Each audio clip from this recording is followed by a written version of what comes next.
ये 80 लाख हैं यहूदी सिर्फ पूरी जो इस वक्त जो इसराइल में हैं, और 1.5 अरब की मुसलमान पॉपुलेशन है। इन 80 लाख लोगों ने पूरी दुनिया में मुसलमानों को अपने आगे लगाया हुआ है। अमेरिका ने न सिर्फ अक़वाम मुत्तहिदा में इसराइल मुखालिफ करारदाद को वीटो किया, बल्कि अमेरिकी सदर जो बाइडेन ने इसराइल को दुरुस्त निशाने पर मार करने वाले 73 करोड़ 50 लाख डॉलर्स 73 करोड़ 50 लाख डॉलर्स मालियत के हथियार फरोख्त किए। तो अमेरिका ने इसराइल को 735 मिलियन डॉलर असलहा फरोख्त करने की भी मंजूरी दे दी है। शर्म का मुकाम है कि 57 इस्लामी रियासतें हैं, उनकी 80 लाख के करीब अफवाज, जदीद तरीन असलहा, एटमी हथियार, लेकिन सब के सब बेकार, फारिग, अंधे हो गए, बहरे हो गए, ना देख रहे हैं ना सुन रहे हैं। अच्छा, खुद इस्लामी मुआलिद जो है वो पहले ओएसी में ईरान कुछ कह रहा है और सऊदी अरब कुछ कह रहा है।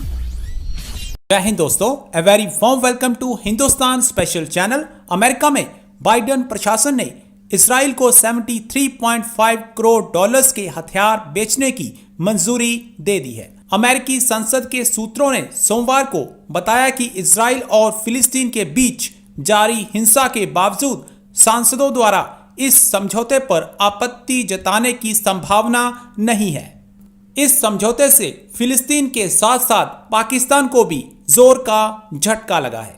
सामी इब्राहिम ने आज की वीडियो में ये बताया कि 80 लाख इजरायलियों ने 1.5 अरब मुसलमानों को आगे लगाया हुआ है। पाकिस्तानी मीडिया ये भी बता रहा है कि ओआईसी में सभी देश बिखरे हुए नजर आ रहे हैं, इनमें कोई भी एकजुटता नहीं है। आज की वीडियो में पाकिस्तानी मीडिया ने इजराइल और फिलिस्तीन विवाद पर और क्या कहा। So guys, let's start this very interesting video. Thank you so much. एक मैं चीज़ बयान करना चाहता हूँ कि इस वक्त पूरी दुनिया में जो इस्लाम के दुश्मन हैं वो इस किस्म के काम कर रहे हैं कि जिससे मुसलमानों में इश्तियाल आए, जिससे मुसलमान रिएक्ट करें और फिर उसके बाद मुसलमानों पर ये चढ़ दौड़ें और ये कहें दोबारा कि मुसलमान इंतहा पसंद हैं। ये 80 लाख हैं यहूदी सिर्फ पूरी जो इस वक्त जो इसराइल में हैं, और 1.5 अरब की मुसलमान पॉपुलेशन है। इन 80 लाख लोगों ने पूरी दुनिया में मुसलमानों को अपने आगे लगाया हुआ है और ये जुल्म और सितम की इन्होंने इंतहा की है। नरेंद्र मोदी के साथ ख़ास तौर पर इंडिया के साथ इनके ताल्लुकात हैं। अमेरिकन ने जो प्रेस रिलीज जारी की है, फ़लस्तीन का जिक्र ही नहीं, गोया वो पाकिस्तान को इस मामले पर जो पाकिस्तान की बात है या फ़लस्तीन का इशू, उसको कोई वो इतनी अहमियत नहीं देते। और जो बाइडेन जो अमेरिका के सदर हैं, उन्होंने इसराइल को यकीन दिलाया कि जी आपका राइट ऑफ सेल्फ डिफेंस जो है हम सब उसके साथ हैं। एक हफ्ते से जायद कारसा बीत चुका है। गजा में हर सुबह एक नई कयामत सुगरा बर्पा होती है। 200 से जायद फलस्तीनी शहीद जबकि 1300 के करीब जख्मी हो चुके हैं। आज पीर के रोज इसराइल के 50 जंगी तैयारों ने गजा पर 20 मिनट तक बमबारी की। मुसलसल 20 मिनट तक गोले बरसाए गए। शहर को मलबे का ढेर बनाने के बाद आज इसराइली तैयारों का निशाना अस्पतालों को जाने वाली सड़कें रहीं। ओआईसी ने गुज़श्ता रोज अपने इजलास में इसराइल को इन हमलों के भयानक नताइज से खबरदार किया।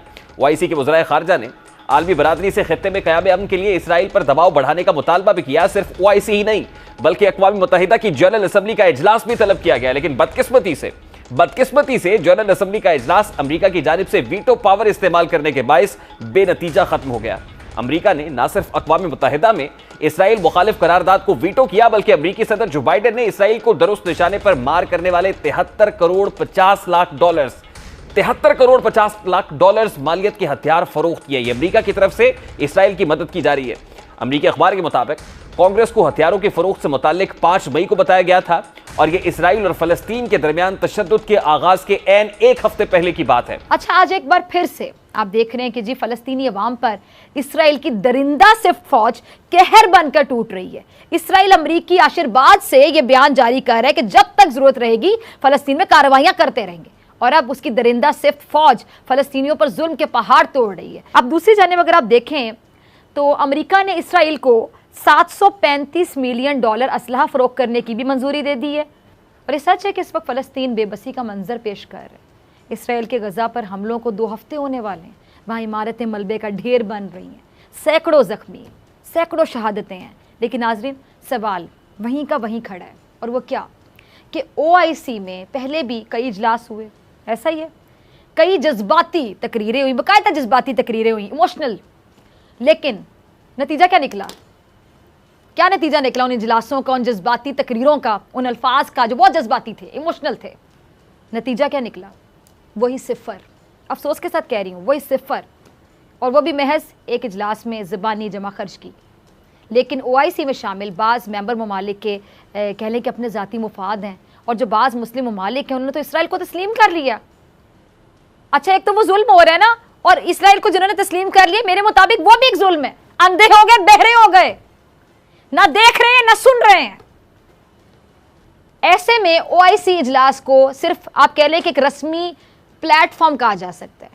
शर्म का मुकाम है कि 57 इस्लामी रियासतें हैं, उनकी 80 लाख के करीब अफवाज, जदीद तरीन असलहा, एटमी हथियार, लेकिन सब के सब बेकार, फारिग, और फ़लस्तीनी जुल्म का शिकार इस्लामी मुल्कों के हुक्मरान सत्तू पीकर सो रहे हैं।